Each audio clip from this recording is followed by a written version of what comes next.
Assalamualaikum warahmatullahi wabarakatuh. Bapak dan Ibu, semoga kita selalu ada dalam lindungan Allah Subhanahu wa Ta'ala. Sesuai dengan moto belajar dari saya sendiri, yaitu baca, tulis, dan ceritakan. Pada kesempatan ini saya akan mempelajari mengenai Peraturan Menteri Pendidikan, Kebudayaan, Riset, dan Teknologi Republik Indonesia Nomor 25 Tahun 2024 tentang perubahan atas Peraturan Menteri Pendidikan dan Kebudayaan Nomor 15 Tahun 2018 tentang pemenuhan beban kerja guru, kepala sekolah, dan pengawas sekolah. Selanjutnya, Bapak dan Ibu, dalam peraturan ini disebutkan pada pasal 1, beberapa ketentuan dalam Peraturan Menteri Pendidikan dan Kebudayaan Nomor 15 Tahun 2018 tentang pemenuhan beban kerja guru, kepala sekolah, dan pengawas sekolah. Berita Negara Republik Indonesia Tahun 2018 Nomor 683 diubah sebagai berikut. 1. Ketentuan angka 2 dan angka 7 pasal 1 diubah sehingga berbunyi sebagai berikut. Pasal 1, dalam peraturan menteri ini yang dimaksud dengan guru dan selanjutnya ini hanya merupakan pengertian istilah-istilah. Jadi tidak akan saya bacakan secara detail gitu. Saya akan langsung ke perubahan yang kedua, yaitu ketentuan ayat 1 dan ayat 2, ayat 4 huruf D, ayat 7 dan ayat 8 pada pasal 4 diubah serta ditambah satu ayat baru sehingga pasal 4 berbunyi sebagai berikut. Ayat 1 merencanakan pembelajaran atau pembimbingan sebagaimana dimaksud dalam pasal 3 ayat 1 huruf A, pengkajian kurikulum pembelajaran garing pembimbingan garing program kebutuhan khusus pada satuan pendidikan, dan B, pembuatan rencana pelaksanaan pembelajaran garing pembimbingan sesuai standar proses atau rencana pelaksanaan pembimbingan. Ayat 2, melaksanakan pembelajaran atau pembimbingan sebagaimana dimaksud dalam pasal 3 ayat 1 huruf B, merupakan pelaksanaan dari perencanaan pembelajaran. Ayat 3, pelaksanaan pembelajaran sebagaimana dimaksud pada ayat 1 dipenuhi paling sedikit 24 jam tatap muka per minggu dan paling banyak 40 jam tatap muka per minggu. Pelaksanaan pembimbingan sebagaimana dimaksud pada ayat 2 dipenuhi oleh guru bimbingan dan konseling dengan membimbing paling sedikit 5 rombongan belajar per tahun. Terus kemudian ayat 5 menilai hasil pembelajaran atau pembimbingan sebagaimana dimaksud dalam pasal 3 ayat 1 huruf C merupakan proses pengumpulan dan pengolahan informasi mengukur pencapaian hasil belajar peserta didik pada aspek sikap, pengetahuan, dan keterampilan. Ayat 6 membimbing dan melatih peserta didik sebagaimana dimaksud dalam pasal 3 ayat 1 huruf D dapat dilakukan melalui kegiatan kokurikuler dan atau kegiatan ekstrakurikuler. Ayat 7, tugas tambahan yang melekat pada pelaksanaan tugas pokok sesuai dengan beban guru sebagaimana dimaksud dalam pasal 3 ayat 1 huruf E meliputi A. Wakil Kepala Satuan Pendidikan, B. Ketua Program Keahlian Satuan Pendidikan, C. Kepala Perpustakaan Satuan Pendidikan, D. Kepala Laboratorium, bengkel atau pembelajaran industri satuan pendidikan, E. Pembimbing khusus pada satuan pendidikan yang menyelenggarakan pendidikan inklusif atau pendidikan terpadu, atau pada huruf F di sini disebutkan tugas tambahan selain sebagaimana dimaksud dalam huruf A sampai dengan huruf E yang terkait dengan pendidikan di satuan pendidikan. Ayat 8-nya tugas tambahan sebagaimana dimaksud pada ayat 7 huruf A sampai dengan huruf D dilaksanakan pada satuan administrasi pangkalnya. Ayat 9, tugas tambahan sebagaimana dimaksud pada ayat 7 huruf E dan huruf F dilaksanakan pada satuan administrasi pangkalnya dan atau di luar satuan administrasi pangkalnya. Perubahan yang ketiga yaitu ketentuan ayat 1 pasal 5 diubah sehingga pasal 5 berbunyi. Pasal 5 pasal 5 ayat 1 tugas tambahan sebagaimana dimaksud dalam pasal 4 ayat 7 huruf A sampai dengan huruf D diekuivalensikan dengan 12 jam tatap muka per minggu bagi guru mata pelajaran atau pembimbingan terhadap 3 rombongan belajar per tahun bagi guru bimbingan dan konseling untuk pemenuhan beban serta dalam melaksanakan pembelajaran atau pembimbingan sebagaimana dimaksud dalam pasal 4 ayat 3 dan ayat 4. Terus kemudian pasal 5 ayat 2 tugas tambahan sebagaimana dimaksud dalam pasal 4 ayat 7 huruf E diekuivalensikan dengan 6 jam tatap muka per minggu bagi guru pendidikan khusus untuk pemenuhan beban kerja dalam melaksanakan pembelajaran atau pembimbingan sebagaimana dimaksud dalam pasal 4 ayat 3 dan ayat 4. Kemudian Bapak dan Ibu, perubahan berikutnya atau perubahan yang keempat adalah ketentuan huruf D, huruf G, huruf H, dan huruf I ayat 1, ayat 5, ayat 6, dan ayat 7. Pasal 6 diubah serta ditambah 2 huruf yakni huruf Z dan huruf K ayat 1. Pasal 6 sehingga pasal 6 berbunyi sebagai berikut.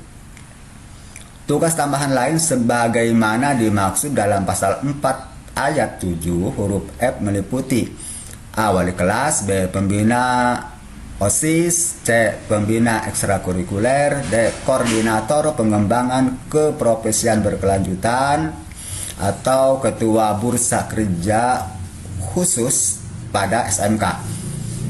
E. Guru piket, F. Ketua Lembaga Sertifikasi Profesi pihak pertama, G. Tim kerja pengelolaan kinerja guru, H. Pengurus organisasi profesi guru, I. Tutor, J. Koordinator proyek penguatan profil pelajar Pancasila, atau K. Tugas tambahan lainnya sesuai dengan ketentuan perundang-undangan. Pasal 6 ayat 2 selanjutnya di sini menyebutkan tugas tambahan lain sebagaimana dimaksud pada ayat 1 huruf A sampai dengan huruf G dilaksanakan pada satuan administrasi pangkalnya. Ayat 3 tugas tambahan lain sebagaimana dimaksud pada ayat 1 dapat dihitung sebagai pemenuhan jam tatap muka.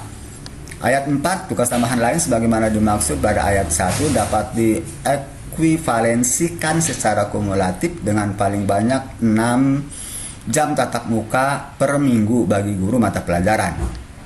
Ayat 5, pelaksanaan 2 atau lebih tugas tambahan lain sebagaimana dimaksud pada ayat 1 oleh guru bimbingan dan konseling dapat diekuivalensikan dengan pelaksanaan pembimbingan terhadap 1 rombongan belajar per tahun. Ayat 6, rincian ekuivalensi tugas tambahan lain sebagaimana dimaksud pada ayat 1 huruf A sampai dengan huruf K ditetapkan oleh Menteri. Ayat 7, guru yang mendapat tugas tambahan lain sebagaimana dimaksud pada ayat 1 wajib memenuhi pelaksanaan pembelajaran jam tatap muka paling sedikit 18 jam tatap muka per minggu bagi guru mata pelajaran atau paling sedikit membimbing 4 rombongan belajar per tahun bagi guru bimbingan dan konseling pada satuan administrasi pangkalnya. Dalam hal guru mata pelajaran tidak dapat memenuhi kewajiban pembelajaran sebagaimana dimaksud pada ayat 7, guru yang bersangkutan dapat melaksanakan pembelajaran pada satuan pendidikan lain dalam satu zona yang ditetapkan oleh dinas sesuai ketentuan peraturan perundang-undangan. Ayat 9, guru mata pelajaran sebagaimana dimaksud pada ayat 8 melaksanakan kewajiban pelaksanaan pembelajaran paling sedikit 12 jam tatap muka per minggu pada satuan administrasi pangkalnya dan paling banyak 6 jam tatap muka per minggu pada lembaga pendidikan atau satuan pendidikan sesuai dengan zona yang ditetapkan oleh dinas. Perubahan yang kelima, yaitu ketentuan ayat 3 pasal 9 diubah sehingga berbunyi sebagai berikut. Pasal 9, beban kerja kepala sekolah sepenuhnya untuk melaksanakan tugas A. Manajerial, pengembangan kewirausahaan, dan C. Supervisi kepada guru dan tenaga kependidikan. Ayat 2, beban kerja kepala sekolah sebagaimana dimaksud pada ayat 1 ekuivalen dengan pelaksanaan pembelajaran atau pembimbingan sebagaimana dimaksud dalam pasal 4 ayat 3 dan ayat 4 yang merupakan bagian dari pemenuhan beban kerja selama 37,5 jam kerja efektif sebagaimana dimaksud dalam pasal 2. Ayat 3, rincian ekuivalensi beban kerja kepala sekolah sebagaimana dimaksud pada ayat 2 ditetapkan oleh Menteri. Ayat 4-nya, kepala sekolah dapat melaksanakan tugas pembelajaran atau pembimbingan apabila terdapat guru yang tidak melaksanakan tugas pembelajaran atau pembimbingan karena alasan tertentu yang bersifat sementara atau tetap, atau belum tersedia guru yang mengampu pada mata pelajaran atau kelas tertentu. Perubahan yang keenam, yaitu perubahan pada ketentuan ayat 3 pasal 10 diubah sehingga berbunyi sebagai berikut. Pasal 10 ayat 1, beban kerja pengawas sekolah sebagaimana dimaksud dalam pasal 2 dalam melaksanakan tugas pengawasan, pembimbingan, dan pelatihan profesional terhadap guru ekuivalen dengan pelaksanaan pembelajaran atau pembimbingan sebagaimana dimaksud pada pasal 4 ayat 3 dan ayat 4.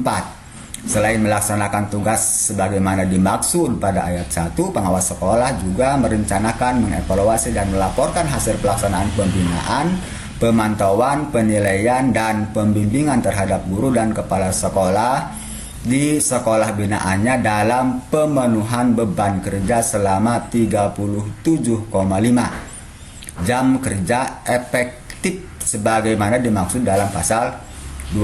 Ayat 3, rincian ekuivalensi beban kerja pengawas sekolah sebagaimana dimaksud pada ayat 1 dan ayat 2 ditetapkan oleh Menteri.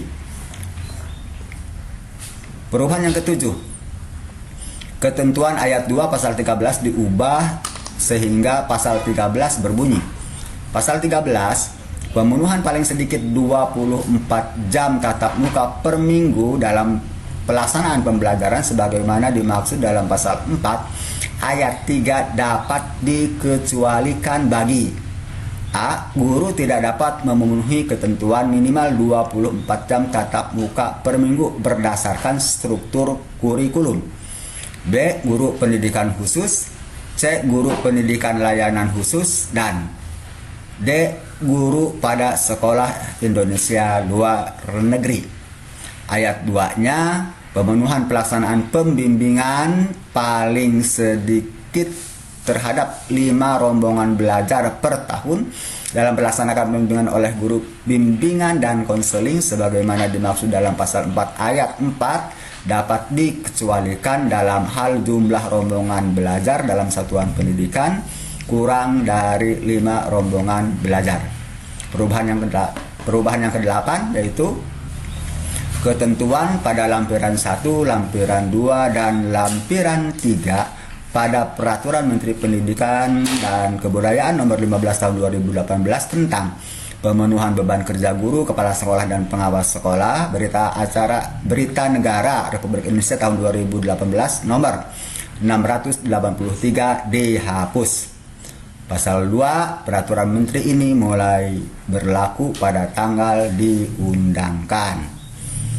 Selanjutnya ditetapkan di Jakarta pada 4 Juli 2024. Menteri Pendidikan, Kebudayaan, Riset, dan Teknologi Republik Indonesia Nadiem Makarim.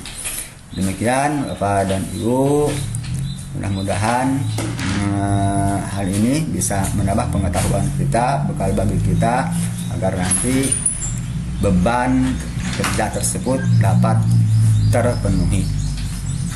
Demikian. Wassalamualaikum warahmatullahi wabarakatuh.